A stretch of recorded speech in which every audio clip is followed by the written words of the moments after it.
it seems that more and more people are beginning to come to the realization that these so-called diversity jobs, these diversity officers, and these diversity leads that these companies are hiring actually have no real work.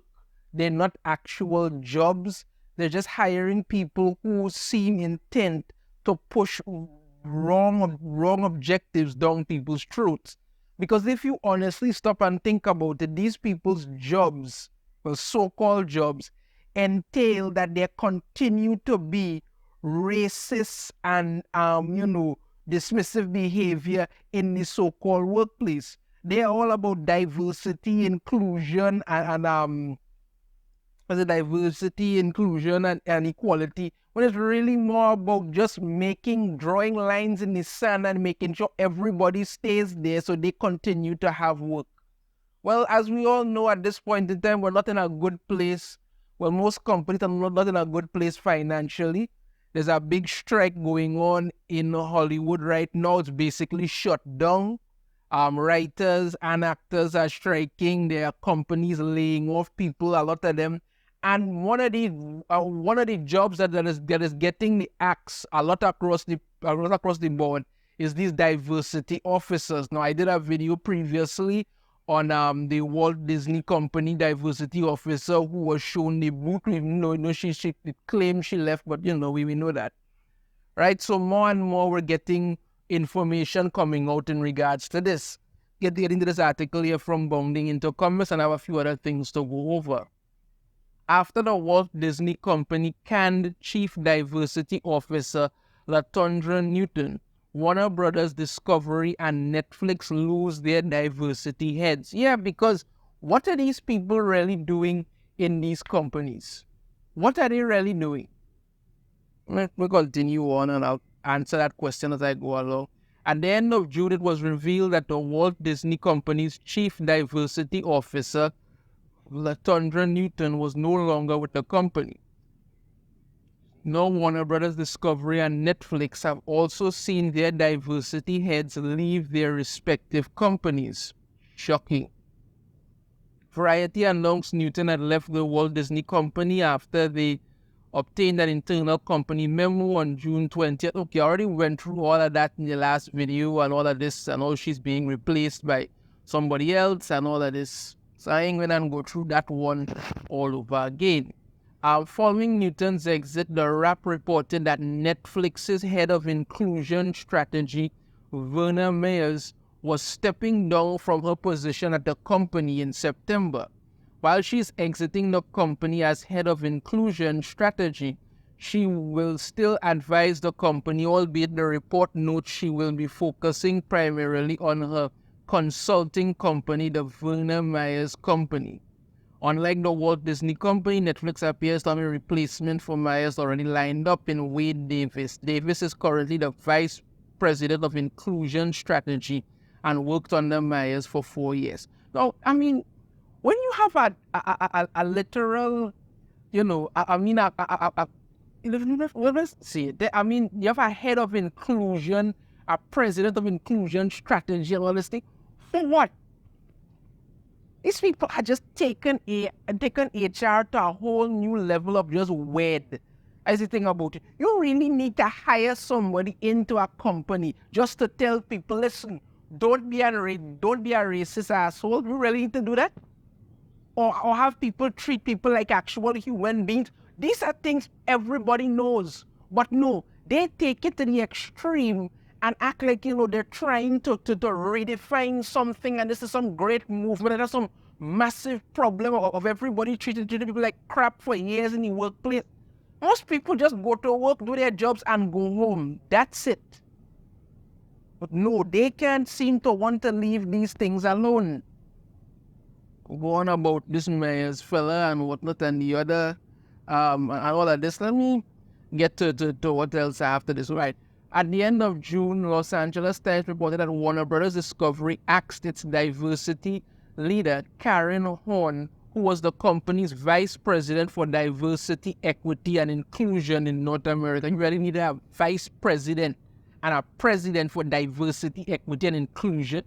See, people like to waste money, but According to the outlet's sources, a departure from the company was announced on June 28th, and the company spokeswoman Megan Klein informed the outlet she was not let go due to Warner Brothers Discovery's cost-cutting, but rather a rethinking and reorganization of the company's diversity organization.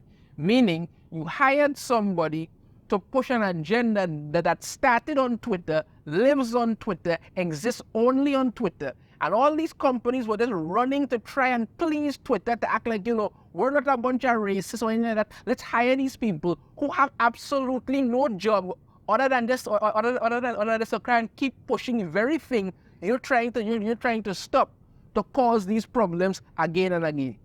What kind of sense that making? Yeah, yeah. Right. A memo sent to Warner Brothers Discovery staffers by the company's Chief Global Diversity, Equity and Inclusion Officer, Asif Sadek, read, Karen is a talented executive who is committed to our shared goals of creating an even more inclusive company and an accessible and equitable industry. I thank Karen for the important role she played in establishing a strong foundation while integrating legacy companies, teams, and programs, and wish for the very best. He then added, importantly, these changes do not alter our commitment to our plans for pipeline progress and content-driven initiatives. These are fundamental pillars of our DEI strategy, whatever. Right, so he recently made an appearance at Royal Russell School, Gordon, and discussed diversity, equity, and inclusion departments, noting that companies in the United States spent over $8 billion training their employees to be racist. $8 billion. Lord have mercy, you could have imagined how much good that could have actually done. You didn't spend it on this nonsense. He said every organization trying to drive change, trying to create a workplace that's more inclusive, a society that's more inclusive. In the US alone, $8 billion was spent on diversity training and many more billions globally to try and create that equity that everyone wants to see, feel in the workplace. Sadiq went on to admit that the programs are not successful. It's not driving the change that we want to see. We are not achieving the success that people want to feel in the workplace. As for why it fails, he admits it's racist. Why is that? Well, I argue that very training is biased. It's built with stereotypes, it has assumptions. It's not always diverse or inclusive. And many times it does the very opposite of inclusion. So you really needed to spend $8 billion to figure that out? Really? Lord have mercy. Clearly, these departments are giant money pits for these corporations, and the benefits they believe they were getting from them have actually significantly eroded many of these companies' perceptions among the public. It will be interesting to see if these companies will continue to can people in these departments, or if they would double down on the admitted failing and racist strategies. Yeah, it's not wrong with admitting, because I saw somebody put up a post. I was trying to find it, but I didn't get it back because so many of them. But I saw somebody put up a post, and what they were saying is that a few years ago they were working at a company, and the company hired a diversity expert or diversity officer or whatever, and the person sent out a massive company-wide memo stating that there were certain things, a bunch of things that people were not supposed to. You're not supposed to do this, not supposed to do that, not supposed to do the other, not supposed to do this, not supposed to do that. And one of the things on it is that you were not supposed to send out any gifts or little kind of emojis or anything to anybody within the company that depicted black people, because that's racist. So I don't know if it is that, if you're already black and it's sent it out, if that would be considered racist, but I don't know, right? That was one. And then next thing the person said, some new person joined the company, and they were just making conversation with the person, and they asked her, okay, where are you from? And she went straight to the diversity officer and complained, because apparently asking somebody where they were from is considered racist, because you want to know if the person come from Africa or come from other countries. And the people say, like, you know, was just genuinely trying to make conversation, trying to be nice, just asking the person where they came from, whether it was New York, whether it was Hawaii, wherever, just to speak to it. But no. And it was this big brouhaha over that.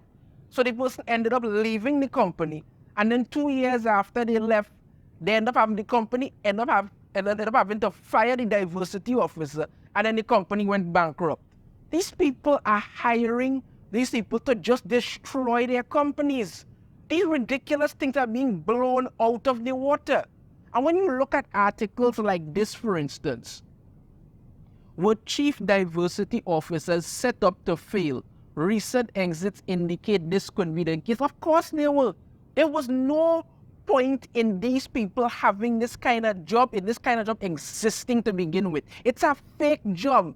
This whole diversity officer thing is put together because this thing started on Twitter, lives on Twitter, and the people who are advising these companies live on Twitter as well and think that, you know, what's happening on Twitter is somehow what's going on in the real world. The majority of people don't care. They don't care about these things. They just want good quality stuff, and they will move on with their life. We're not giving them that. I'm going to just read a bit of this article here. Tesla CEO Elon Musk has a super bad feeling about the economy. That's why he decided to lay off 10% of Tesla's 100,000 strong workforce. Among the first to be let go were the president of the LGBTQ plus community and a leader involved in diversity and inclusion. Why were you hiring somebody like that? You're supposed to hire people based on their merits, based on their skills. That is the way you hire people, not based on their sexuality and what group they're with. Facing burnout and a lack of executive support, many other DEI leaders have made the decision to quit on their own. According to Russell Reynolds, an executive search and leadership advisory firm, 60% of chief diversity officers at S&P 500 companies left their jobs between 2018 and 2021.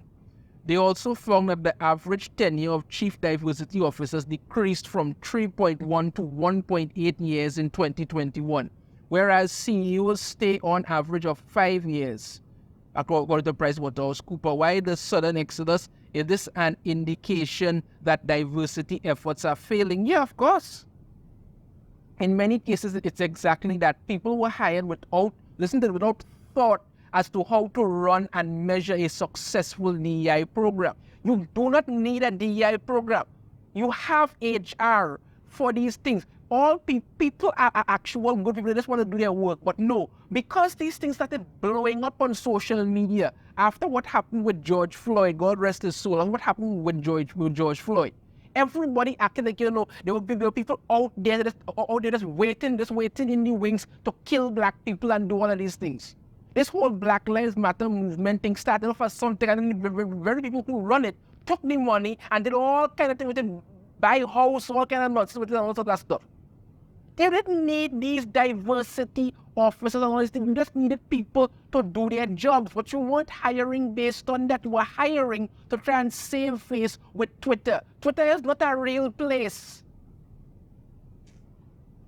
Continue on. Your programs were announced with great fanfare, but they weren't properly resourced, and all of those people that were hired to run the programs were set up for failure. Yeah.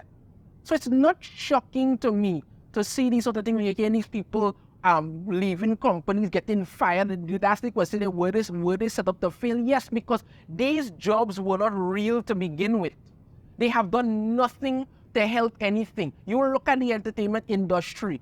Walt Disney alone, practically every movie they have put out for 2023.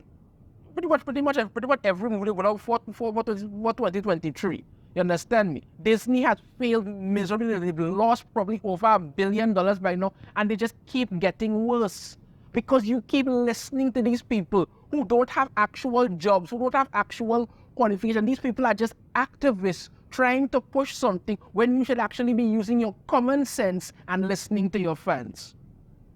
But some more fake jobs, some more real firings.